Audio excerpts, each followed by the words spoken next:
Most college seniors, myself included, we were all, many of us were opposed to the war. In fact, my senior year, at the end of the year, I'll work my way through that, I was led by a Jesuit priest who ultimately married my wife and me into having a peace mass in opposition to the war. So at our graduation, we proceeded down with our robes and took off the robes, and this was the day ahead of the scheduled graduation. So we were, the atmosphere was, no one was, at least on the college campuses, was in favor of war. As Mr. Biscard said, no one pretty much in life is in favor of war if it can be avoided. And so our unit, this engineering unit with these novice college kids who hadn't been on active duty, we got a call that we had to be in New Haven for this pre-trial where they expected all these rallies that weekend. So we geared up. I'll always remember it. We were standing in a circle with our backs to each other, facing out. We were in full Army green uniform, helmets, gas masks, rifles, with a bayonet on the end of each rifle. We had never marched with a bayonet. We had never marched with a rifle. We hadn't gone on active duty shooting on a shooting range or anything like that. We knew nothing. We were nothing but bumblers.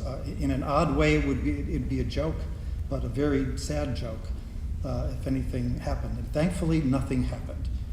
The day after that weekend was the big historical moment of Kent State, where 4 college students were killed by National Guard troops that had opened fire.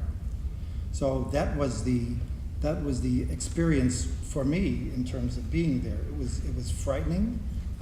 There's nothing exhilarating about it. It was pure tension in the hopes that nothing would ever happen. When I was a senior at Turners Falls High School, when we had played our last football game on Thanksgiving Day in 1944, 7 of us said, well, let's enlist.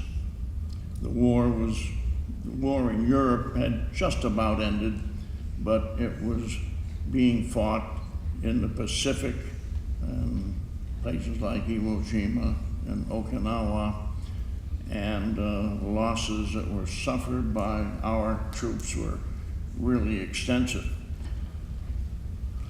So we said, well, let's enlist. Now, why we decided to enlist in the Army, I'm not sure. Some of it might have been due to patriotism. Maybe some of it, and this might be difficult to understand, I guess, but in a small town as Turners Falls was, it was not only small, but it was poor. All of us knew people who had made the supreme sacrifice during World War II earlier and had given their lives. Our basketball coach was killed in Italy during the war. So we all knew someone who had killed. There were 2 people on our street where I lived that had died during the war. And maybe some of our decision was, well, we're gonna, make amends for those people who were killed that we knew. But we got to the Okinawa. The Marines always suffered the worst casualties because they were always the first to go onto an island and gain position there. So we followed. Now, I was in the 1st Cavalry Division. It was no longer cavalry, it was mechanized.